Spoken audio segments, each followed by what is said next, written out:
بسم اللہ الرحمن الرحیم۔ دوسرا باب، انسان کیا ہے؟ ہم سابقہ باب میں یہ دیکھ چکے ہیں کہ کائنات کی ہر شے کی تگ و تاز کا مقصد یہ ہے کہ اس کی مضمر صلاحیتیں پورے طور پر نشو و نما پا کر مقام تکمیل تک پہنچ جائیں۔ یہی مقصد انسانی زندگی کا ہے۔ اس سے ظاہر ہے کہ اگر ہم یہ دیکھنا چاہیں کہ انسان اس مقصد میں کامیاب ہوا ہے یا نہیں، اور اگر ہوا ہے تو کس حد تک، تو اس کے لیے ہمیں پہلے سے یہ معلوم ہونا چاہیے کہ انسان کی مضمر صلاحیتیں، ریئلائزیبل پوٹینشیلٹیز ہیں کیا۔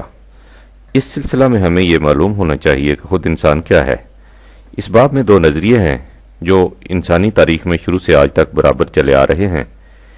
ایک نظریہ وہ ہے جسے میکانیکی تصور حیات، میکینیکل کانسیپٹ آف لائف کہا جاتا ہے۔ اسی نظریہ کو فلسفہ مادیت، میٹیریلزم بھی کہتے ہیں۔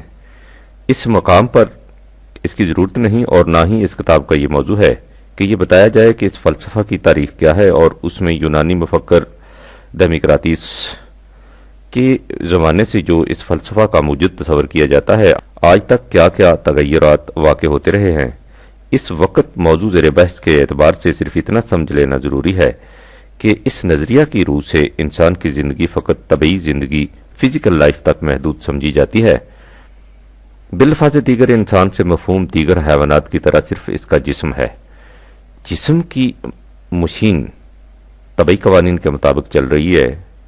جب یہ مشین چلتے چلتے رک جائے گی تو انسان کی زندگی ختم ہو جائے گی۔ اس کے بعد اس مشین کے اجزاء منتشر ہو جائیں گے اور یہ سلسلہ ختم ہو جائے گا۔ انسان نہ گوشت، پوست، ہڈیوں، خون وغیرہ کے سوا کچھ اور ہے، اور نہ ہی موت کے بعد اس کا کچھ باقی رہتا ہے۔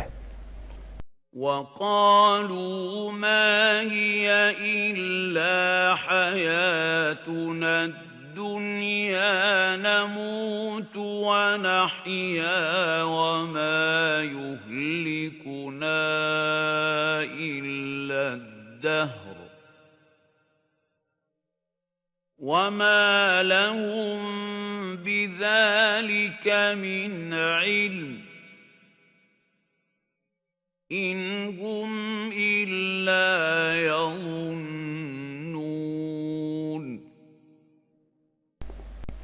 45/24 نیز 6/29۔ اور یہ لوگ کہتے ہیں کہ زندگی بس اسی دنیا کی زندگی ہے، اسی میں ہم پیدا ہوتے اور مر جاتے ہیں، اور ہماری موت زمانہ کی گردش سے واقع ہو جاتی ہے۔ ان کا یہ خیال علم پر مبنی نہیں، محض ظن و قیاس کا اتباع ہے۔ چنانچہ فرائیڈ کا قول ہے کہ کاروان زندگی کا منتہا موت ہے۔ اس تصور کی روح سے نہ تو کائنات کے سامنے کوئی مقصد ہے اور نہ ہی انسان کے لیے کوئی منزل۔ در نگاہش آدمی آب و گل است، کاروان زندگی بے منزل است۔ لہذا اس نظریہ کی روح سے انسانی تگ و تاز کا مفہوم جس میں انسانی کی پرورش اور افزائش نسل کے سوا اور کچھ نہیں، یعنی اس کے نزدیک ربوبیت سے مراد جسم انسانی کی پرورش ہے، اور بس اس اعتبار سے انسان اور دیگر حیوانات میں کوئی فرق نہیں۔ اسی نظریہ کے مطابق کائنات کے متعلق یہ سمجھا جاتا ہے کہ مادہ کے ذرات اور توانائی، انرجی کسی نہ کسی طرح وجود میں آ گئے۔ اس کے بعد ان ذرات اور توانائی میں اندھی فطرت کے قوانین کے تحت تغیرات واقع ہونے شروع ہو گئے۔ انہی تغیرات سے یہ سلسلہ کائنات جاری ہے۔ جب توانائی کم ہو جائے گی تو ان ذرات کا شیرازہ بکھر جائے گا، اور اس طرح یہ تمام سلسلہ کائنات درہم برہم ہو کر فنا ہو جائے گا۔ لیکن نہ تو کائنات کے پیچھے کوئی ایسی اعلیٰ ہستی ہے جو اپنے حکیمانہ تدبر سے اس سلسلہ کو چلا رہی ہے، اور نہ ہی انسانوں سے اوپر کوئی ایسی ذات ہے جو سفر زندگی میں ان کی رہنمائی کر سکتی ہے۔ انسانی رہنمائی کے لیے عقل انسانی کافی ہے۔ عقل کے سوا کوئی سرچشمہ علم نہیں ہے، اس لیے خدائی رہنمائی کے لیے وحی کا تصور بھی باطل ہے۔ چنانچہ لینن کہتا ہے کہ مادہ پرست ہونے کے لیے ضروری ہے کہ ہم تسلیم کریں کہ حق کے مطلق وہی ہے جسے ہمارے حواس ہم پر منکشف کر دیں۔ عقل انسانی اس قابل ہے کہ یہ حق کے مطلق کا علم بہم پہنچا دے۔ در حقیقت اسی نے یہ علم بہم پہنچایا ہے۔ مختصر الفاظ میں اس نظریہ کی روح سے انسان کی زندگی صرف اس کے جسم کی زندگی ہے۔ موت کے بعد انسان کا کچھ باقی نہیں رہتا۔ انسانی زندگی کا سارا مسئلہ روٹی کا مسئلہ ہے، اور اس مسئلہ کا حل انسانی عقل کی روح سے دریافت کیا جا سکتا ہے۔ یہ میکانک نظریہ حیات یورپ میں 19ویں صدی میں اپنے شباب پر تھا۔ مغرب کی موجودہ تہذیب اسی نظریہ کے برگوبار کا نام ہے، لیکن 20ویں صدی میں خود یورپ کے سائنسدان اور مفکرین کائنات اور انسانی زندگی کے متعلق مزید انکشافات اور تحقیقات کے بعد ایک اور نتیجہ پر پہنچے ہیں۔ ان کا کہنا یہ ہے کہ اب اس حقیقت کے تسلیم کرنے میں کوئی دشواری ہی نہیں رہی کہ زندگی محض طبیعتی اور کیمیاوی کیفیات کی پیدا کردہ نہیں، بلکہ یہ ان مادی کیفیات سے پہلے موجود تھی اور ہمیشہ سے موجود تھی۔ اس امر کے باور کرنے میں بھی کوئی دشواری نہیں کہ اس مادی کائنات کے پیچھے ایک اور دنیا ہے جس کی تعبیرات کی روشنی میں ہمارے حیاتیاتی اصولوں کو عملاً منطبق ہونا چاہیے۔ لہذا زندگی کے مسئلہ کو طبیعتی اور کیمیاوی مسئلہ سمجھنا ہی غلط ہے۔ زندگی اور انسان کی ذات کا وجود اس حقیقت کی دلیل ہے کہ کائنات کی محض مادی تعبیر ناممکن ہے۔ زندگی کی ابتدا کے متعلق اور تو اور ڈاروین، جو مغرب میں نظریہ ارتقاء کا عام تصور کیا جاتا ہے، اپنی کتاب آرگن آف سپیسیز کے آخر میں لکھتا ہے کہ زندگی کے اس تصور میں ایک عظمت ہے۔ زندگی مختلف قوتوں کی مظاہر ہے۔ سب سے پہلے خالق حیات نے زندگی کی روح متعدد پیکروں میں پھونکی ہو یا ایک ہی پیکر میں، یہ حقیقت اپنی جگہ پر رہتی ہے کہ اس تمام عرصہ میں جبکہ یہ کرۂ ارض فطرت کے اٹل قانون کے ماتحت اس طرح گردش کرتا رہا، زندگی کی اس سادہ سی ابتدا سے اس قدر متنوع پیکر اس حسن و رعنائی کے ساتھ نمودار ہوتے گئے اور ہوتے جا رہے ہیں۔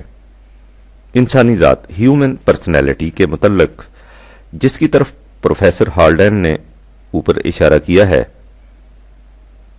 سورلے لکھتا ہے کہ انسانی ذات چند خصائص و رجحانات ہی کا مجموعہ نہیں، بلکہ یہ شعوری زندگی کا ایک نیا مرکز اور شعوری سرگرمیوں کا ایک نیا سرچشمہ ہے۔ انسانی ذات، نفس، سیلف کے وجود کا سرچشمہ کیا ہے؟ اس کے متعلق پروفیسر لائیڈ مارگن، جس کا تعارف پہلے ہو چکا ہے، لکھتا ہے کہ میں اپنی اس عقیدہ کا اعتراف کرتا ہوں کہ نفس انسانی کے ارتقاء کو ایک نفس اعلیٰ کا مظہر سمجھنا چاہیے۔ نفس اعلیٰ جو ان تمام اشیاء کا خالق ہے، جسے ہم جدید سے تعبیر کرتے ہیں۔ میں اس ارتقاء نفس کے اندر ہی یہی دیکھتا ہوں کہ اوپر سے نیچے اور اول سے آخر تک ایک عظیم الشان تدبیر عمل پیرا ہے۔ میرا یہ بھی عقیدہ ہے کہ فطرت کی ہر شے میں یہ ارتقائی بالیدگی خدا کی عالمیت، ڈیوائن انرجی ہی کا مظاہرہ ہے۔ یہ نفس اعلیٰ لامحدود ہے اور زمان و مکان کی قیود سے بے نیاز۔ اس کی ذات کے لیے اول اور آخر اور جدت اور اعادہ کے الفاظ ان معانی میں استعمال نہیں کیے جا سکتے جن معانی میں یہ نفس انسانی سے بحث کرتے وقت استعمال ہوتے ہیں۔ وہ ذات قدیم اور واجب الوجود ہے، ارتقاء کی پیداوار نہیں بلکہ خود ارتقاء کی بڑھتی ہوئی صورت اس کا پرتو ہے۔ نفس انسانی، روح یا ذات یا انا کے متعلق برگسان لکھتا ہے، یہ ایک ایسی چیز کا نام ہے جو منتشر، ڈیکمپوز نہیں ہو سکتی، اس لیے کہ یہ مرکب نہیں بسیط ہے۔ یہ انکروپٹیبل ہے، اس لیے یہ غیر منقسم، انڈیویجبل ہے اور اپنی ذات کے اعتبار سے ناقابل فنا، امورٹل ہے۔ اس موضوع پر مغربی مفکرین اور ائمہ طبیعیات کے بہت سے اقوال پیش کیے جا سکتے ہیں، لیکن ہم سمجھتے ہیں کہ عنوان زیر نظر کے لیے اس تفصیل میں جانے کی ضرورت نہیں۔ نفس انسانی کے خصائص، اس کی نشو و ارتقاء کے ذرائع و اسباب اور اس کے مستقبل کے متعلق مزید گفتگو باب چہارم قرآنی نظریہ حیات میں کی جائے گی، جو اس موضوع کے لیے مناسب مقام ہے۔ اس مقام پر ہم صرف اس قدر بتانا چاہتے تھے کہ مغرب کے مفکرین اور سائنسدان اب خود میکانکی نظریہ حیات کو چھوڑ کر ایک جداگانہ نتیجہ پر پہنچ رہے ہیں جس کی روح سے انسان صرف مادی جسم کا نام نہیں جو عام قوانین طبعی کے ماتحت ایک مشین کی طرح چل رہا ہے اور اس کے اجزاء کے انتشار سے اس کی زندگی کا خاتمہ ہو جائے گا، بلکہ انسان جسم کے علاوہ ایک اور چیز بھی رکھتا ہے جسے اس کی ذات یا نفس کہا جاتا ہے اور جو ناقابل فنا ہے، اور لائٹ مارگن کے الفاظ میں اس نفس اعلیٰ کا پرتو ہے جو زمان و مکان کی حدود سے ماورا اور مادی سہاروں سے مستغنی ہے۔ قرآن کریم اس دوسرے نظریے کا حامل ہے اور اس نے اس حقیقت کو اپنے بلیغ حکیمانہ انداز میں بیان کیا ہے۔ وہ کہتا ہے کہ زندگی اپنے مختلف مدارج طے کرتی ہوئی آگے بڑھتی چلی آئی ہے۔ اس کی ابتدا 3 درجۂ جمادات سے ہوئی۔ بدا خلق الانسان من طین 32/7 تخلیق انسانی کی اسکیم کا آغاز مٹی سے ہوا۔ زندگی جمادات کی تہوں میں محو خواب تھی کہ پانی کے چھینٹے نے اس میں حرکت پیدا کر دی۔ وَجَعَلْنَا مِنَ الْمَاءِ كُلَّ شَيْءٍ حَيٍّ أَفَلَا يُؤْمِنُونَ 21/30 اور ہم نے ہر جاندار شے کو پانی سے بنایا، کیا یہ لوگ اس حقیقت پر یقین نہیں رکھتے؟ یہاں سے سلسلہ ارتقاء آگے بڑھا اور نباتات کی طرح مختلف اطراف میں پھیل گیا۔ وَاللَّهُ أَنبَتَكُم مِّنَ الْأَرْضِ نَبَاتًا 71/17 اللہ نے تمہیں زمین سے اگایا ایک طرح کا اگانا۔ اس کے بعد یہ سلسلہ ارتقاء حیوانات کے درجے میں پہنچا جہاں تخلیقی کاروبار تولید و تناسل کی روح سے آگے بڑھا۔ خلقا من ماء دافق 76/6 اسے پیدا کیا اس پانی نطفہ سے جو اچھل کر رحم میں گرتا ہے۔ درجہ حیوانات تک یہ سلسلہ اسی طرح چلا آیا۔ اب اس کے بعد زندگی اس منزل میں داخل ہوتی ہے جسے مقام انسانیت کہا جاتا ہے۔ یہیں سے وہ اہم فرق پیدا ہوتا ہے جو انسان کو دیگر تمام حیوانات سے ممتاز کر دیتا ہے۔ اس کے لیے سورہ سجدہ کی متعلقہ آیات کو مسلسل سامنے رکھیے، جن میں سے ایک آیت اوپر دی گئی ہے۔ الذی احسن کل شیء خلقہ بدا خلق الانسان من طین 32/7 اللہ وہ ہے جس نے ہر چیز کی خلقت میں حسن کارانہ تناسب قائم کیا، اور یہ سب کچھ تدریجاً ارتقائی طور پر ظہور میں لایا گیا۔ چنانچہ اس سلسلہ میں انسان کی تخلیق کی ابتدا 3 سے کی گئی۔ اس کے بعد ہے ثم جعل نسلہ من سلالۃ من ماء مہین 32/8 پھر وہ اسے مختلف تخلیقی مدارج طے کراتے ہوئے اس مقام تک لے آیا جہاں اس کی نسل کا سلسلہ حقیر سے پانی نطفہ کے خلاصہ سے ٹھہرایا۔ اس درجہ حیوانی کے بعد ثم سواہ 32/9 اس میں ہر طرح کا اعتدال پیدا کیا۔ اس کے بعد وَنَفَخَ فِيهِ مِن رُوحِهِ 32/9 اللہ نے اس میں اپنی توانائی پھونک دی۔ یہ ہے وہ مقام جہاں یہ دیگر حیوانات سے متمیز ہو گیا، یعنی اس میں الوہیاتی توانائی ڈیون انرجی آ گئی جو کسی اور حیوان کے حصے میں نہیں آئی۔ اسی کا نام انسانی ذات یا نفس ہے۔ یہ روح خداوندی کی کرشمہ سازیاں ہیں جن سے ایک پیکرے آب و گل تھانا و بینا انسان کائنات کا جان مدعا بن گیا۔ یہ نفخ روح کیا ہے اور انسان پر اس کا کیا اثر پڑا، یہ ایک الگ داستان ہے۔ اس وقت ہمیں صرف یہ دیکھنا ہے کہ قرآن کی روح سے انسان کا ایک گوشہ تو وہ ہے جو عام حیوانات کی طرح طبعی جسم پر مشتمل ہے اور جو ان ہی قوانین کے تابع سرگرم عمل ہے جو دوسرے حیوانات پر نافذ ہوتے ہیں، لیکن اس کے علاوہ ایک اور چیز بھی ہے جسے روح خداوندی کہا گیا ہے۔ قرآن اسے نفس انسان کہہ کر پکارتا ہے، لہذا انسان مشتمل ہے جسم اور نفس باڈی اینڈ مائنڈ پر، یعنی اس کا بدن جو طبعیاتی قوانین کے ماتحت مصروف حرکت رہتا ہے، اور انسانی ذات خودی یا انا یا نفس جو ان قوانین کے تابع نہیں۔ ہم دیکھ چکے ہیں کہ مغرب کے مادیین نے یہ نظریہ قائم کیا کہ کائنات مادی گردشوں کا نام ہے اور انسان مادی عناصر کی ترتیب سے وجود میں آ گیا ہے۔ جب یہ ترتیب عناصر بکھر جائے گی تو انسان ختم ہو جائے گا، یعنی ان کے نزدیک سب کچھ مادہ ہی مادہ ہے، مادہ ہی اصل کائنات ہے، مادہ کے سوا کسی شے کی کوئی حقیقت نہیں۔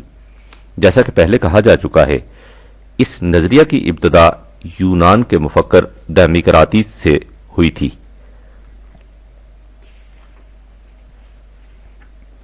لیکن یونان کے ایک دوسرے مفکر افلاطون پلیٹو نے ایک اور نظریہ پیش کیا جو مذکورہ صدر نظریہ کی ضد تھا۔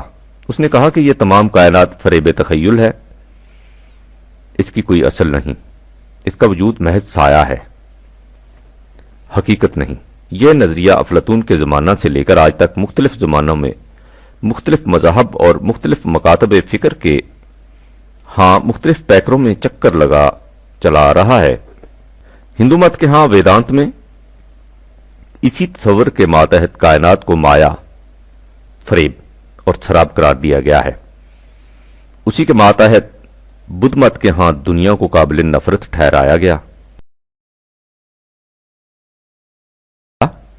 اور حقیقی دنیا آسمان کی بادشاہت کو قرار دیا اور جسم کے تقاضوں سے فرار کو رہبانیت کے مقدس نقاب میں چھپانے کی کوشش۔ یہی نظریہ تصوف کی روح بنا جس نے دنیا کو ناسبات قرار دے کر اس سے ترک علائق کی تلقین کی۔ اگر ربوبیت کے نقطۂ خیال سے دیکھیے جس کے لیے تمام تفاصیل بیان کی گئی ہیں تو یہ حقیقت واضح ہو جائے گی کہ مادیین کے نزدیک ربوبیت سے مقصود ہوگا جسم کی پرورش، کیونکہ وہ انسان میں جسم کے علاوہ اور کسی شے کے قائل نہیں، اور اس کا ذریعہ قرار دیا جائے گا عقلی وسائل کو، کیونکہ وہ عقل سے ماورا کسی اور سرچشمائی علم و ہدایت کو نہیں مانتے۔ اس تصور حیات کا نتیجہ انسانیت کے حق میں کیا ہوگا، اس کے متعلق آئندہ باب میں گفتگو کی جائے گی۔ باقی رہے دوسرے نظریہ کے قائل، سو ان کے متعلق آپ کے دل میں خیال پیدا ہوتا ہوگا کہ ان کے نزدیک ربوبیت سے مراد ہوگی روح کی پرورش، یعنی ایسا مسلک جس سے انسان کی روح نشو و نما پا کر ایک مستقل حیثیت اختیار کر لے۔ لیکن آپ کو یہ سن کر تعجب ہوگا کہ ان کے نزدیک بھی مقصود حیات یہ نہیں۔ ان کا عقیدہ یہ ہے کہ روح انسانی آتما برہما خدا کی روح اعلیٰ پرماتما کا ایک جزو ہے۔ یہ جزو اپنے اصل سے الگ ہو کر مادی دنیا پراکرتی کی زنجیروں میں جکڑا ہوا ہے۔ مقصد حیات یہ ہے کہ اس روح کو ان زنجیروں سے آزاد کرا دیا جائے تاکہ یہ جزو اپنی اصل سے جا ملے۔ انسانی آرزویں اس مقصد کے حصول میں حائل ہوتی ہیں، اس لیے اس کا علاج ترک آرزو ہے، یعنی دنیا اور اس کے متعلقات سے اس طرح کنارہ کشی کی جائے کہ انسان کے دل میں کوئی آرزو ہی پیدا نہ ہو۔ انسان جس قدر جسمانی لذائذ اور دنیاوی حظائظ سے اجتناب برت کر نفس کشی کرتا جائے گا، اسی قدر یہ بندھن ڈھیلے پڑتے جائیں گے۔ جب نفس کو پوری طرح فنا کر لیا جائے تو یہ زنجیریں ٹوٹ جائیں گی اور پھر انسانی روح اپنی اصل میں جا کر ضم ہو جائے گی۔ یہی منتہائے زندگی ہے۔ یہ نظریہ بدھ مت، ویدانت، عیسائیت سب میں چکر لگاتا چلا آ رہا ہے۔ فرق صرف نام اور لباس میں ہے، روح ہر جگہ ایک ہے، اور بدبختی سے یہی روح ہمارے کے تصور میں بھی کار فرما چلی آ رہی ہے۔ اس کی روح سے ترک دنیا، ترک لذائذ، ترک خواہشات انسانی سعی و عمل کا منتہا ہے، اس لیے کہ دنیا جیل خانہ ہے جس میں انسانی روح مقید ہے۔ انسان نفس کشی سے وہ مقام حاصل کر لیتا ہے جس میں تمام دنیاوی زنجیریں ٹوٹ جاتی ہیں اور روح ذات خداوندی میں پھر سے مدغم ہو جاتی ہے۔ اسی کو واصل بالحق ہونا کہتے ہیں، یعنی روح کا حق خدا کے ساتھ جا کر مل جانا۔ یہی وجہ ہے کہ بزرگوں کی موت کو موت نہیں کہتے بلکہ یوں کہتے ہیں کہ ان کا وصال ہو گیا، یعنی جزو اپنی اصل سے جا کر مل گیا۔ یہی روح کا منتہا ہے، اسی میں اس کی مسرتوں کا راز پنہا ہے۔ عشرت قطرہ ہے، دریا میں فنا ہو جانا۔ وحدت وجود اور ویدانت اسی فکر کے مظاہر ہیں جس کا چشمہ سرزمین یونان سے پھوٹا اور ساری دنیا میں ایسی دلدل پیدا کر گیا کہ آج تک انسانیت اس میں تاب کمر ڈوبی ہوئی ہے اور اس سے نجات کی کوئی راہ نہیں ملتی۔ یہ افلاطونی فکر بقول اقبال گوس فند سے در لباس آدم است، حکم او بر جان صوفی محکم است، بر تخلی ہائے او فرمان اور رواست، جامع او خواباور او گیتی رواست، قوم ہا ار چکرے او مسموم گشت، خفتو از ذوق عمل محروم گشت۔ تصریحات بالا سے یہ حقیقت آپ کے سامنے آ گئی کہ مادیین کے نزدیک ربوبیت سے مراد جس میں انسانی کی پرورش ہے، جسے انسانی عقل کے ذریعے حاصل کیا جا سکتا ہے، اور روحانیین کے نزدیک زندگی کا مقصود نفس یا روح کی ربوبیت نہیں بلکہ نفس کشی ہے، اور روح کا منتہا اپنے آپ کو روح اعلیٰ میں فنا کر دینا ہے۔ اول فنا، آخر فنا، ظاہر فنا، باطن فنا۔ لہذا ربوبیت کے نقطہ نظر سے روحانیین کا مسلک تو اس قابل ہی نہیں کہ اس کے متعلق کوئی بحث کی جائے۔ البتہ مادیین کا مسلک مزید گفتگو کا مقتضی ہے، اسے آئندہ باب میں دیکھیے۔